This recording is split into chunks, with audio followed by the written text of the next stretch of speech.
নমস্কার বন্ধুরা, আমার চ্যানেলে আপনাদের স্বাগত। তো প্রতিদিনের মতো আজকেও একটা নতুন ধরনের ভিডিও নিয়ে এসেছি। কুঁদরি তো অনেক রকম রান্না করে খেয়েছেন, একবার এইভাবে নিরামিষ কুঁদরি রান্না করবেন, যারা খায়নি তারাও চেটেপুটে খেয়ে নেবে। তো চলুন দেখে নেওয়া যাক আমি কিভাবে এই নিরামিষ কুঁদরি রান্না করি। এখানে 300 গ্রাম কুঁদরি নিয়েছি। কুঁদরিটাকে আগেই বেশ ভালো করে এভাবে ঘষে ঘষে ধুয়ে নিচ্ছি। কাটার পরে আর কুঁদরিটাকে ধুবো না।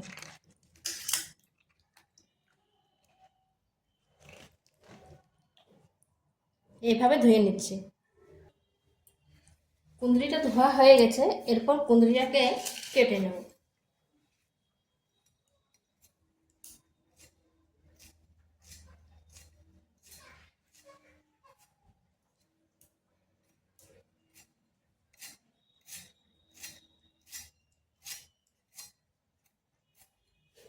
কুঁদরিটা আমি এইভাবে কেটে নিচ্ছি,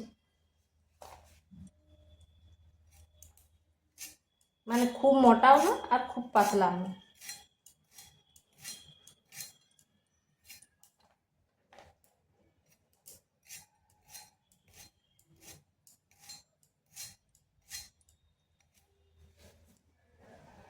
এরকম করে কেটে নিচ্ছি। সমস্ত কুঁদরিগুলো এইভাবে কেটে নিয়েছি। আর কেটেছি একটা ছোট সাইজের আলু। আলুটাও এইভাবে ছোট ছোট টুকরো করে কেটে নিয়েছি। আমি এই রান্নাটা সাদা তেলে করব, তাই দিয়ে দিচ্ছি কড়াইতে তেল।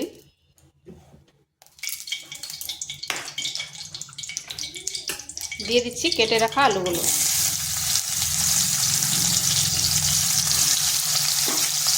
আলুগুলোকে হালকা একটু ভেজে নেব।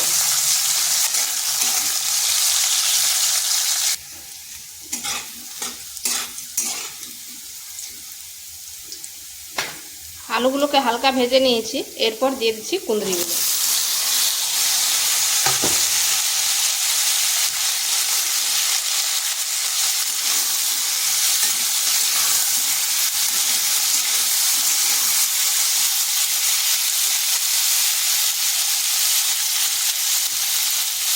দিয়ে দিচ্ছি পরিমাণ মতো লবণ,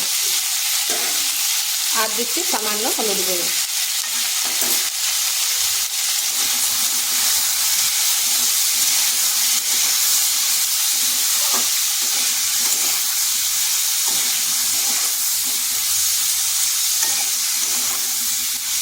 এই আলু আর কুঁদরিকে ঢাকা দিয়ে 2 মিনিট রেখে দিচ্ছি, না আলু কুঁদরিকে ভেজে নেব। আর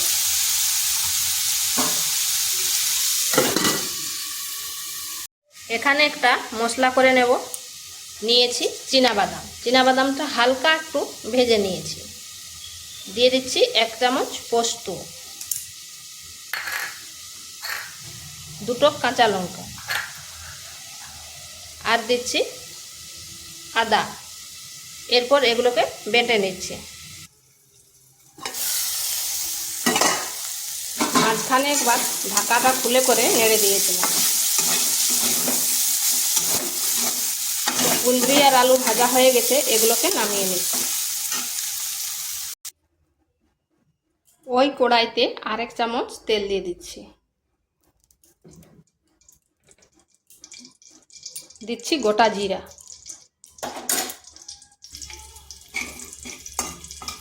জিরা থেকে খুব সুন্দর গন্ধ বেরিয়েছে। দিয়ে দিচ্ছি পেস্ট করা মশলাটা।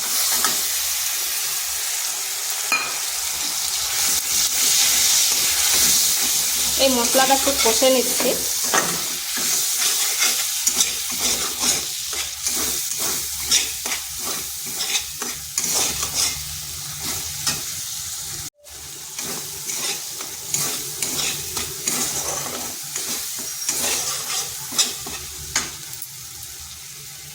এখানে সামান্য একটু জল দেব।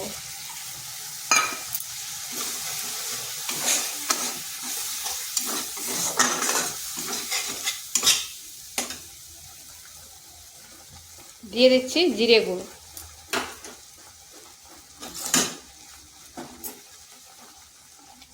লঙ্কার গুঁড়ো, জিরে গুঁড়ো খুব সামান্য দিলেই হবে।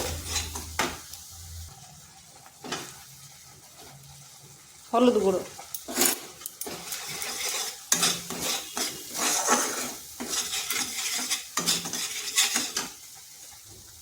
দিয়ে দিচ্ছি একটা টমেটো,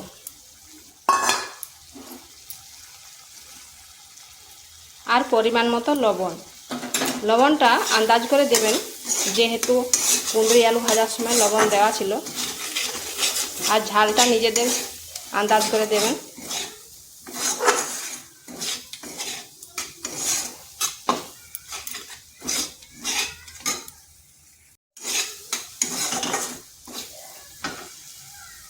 এখানে আর একটু জল দেব। এইভাবে মশলাটা ভালো করে কষে নিতে হবে। যত কষে নেবেন তত কিন্তু তার টেস্টটা বাড়বে।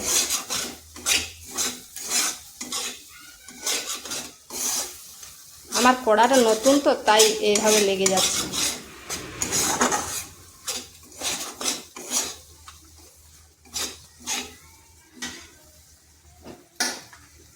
এরপর দিয়ে দিচ্ছি কুঁদরি আলু ভাজা। এটাকেও ওই মশলার সাথে বেশ কিছুক্ষণ কষিয়ে নিতে হবে।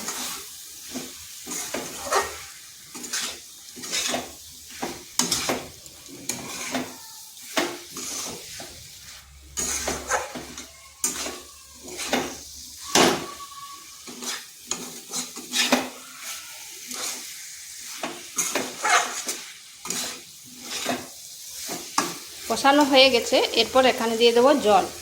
জল খুব বেশি দেবনি, কারণ ভাজার সময় তো কুঁদরিও আর আলু মোটামুটি সেদ্ধ হয়ে গেছে।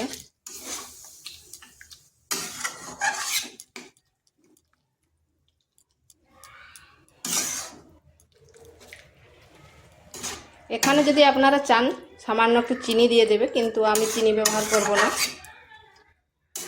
এটাকে ঢাকা দিয়ে 5 থেকে 7 মিনিট রেখে দিচ্ছি।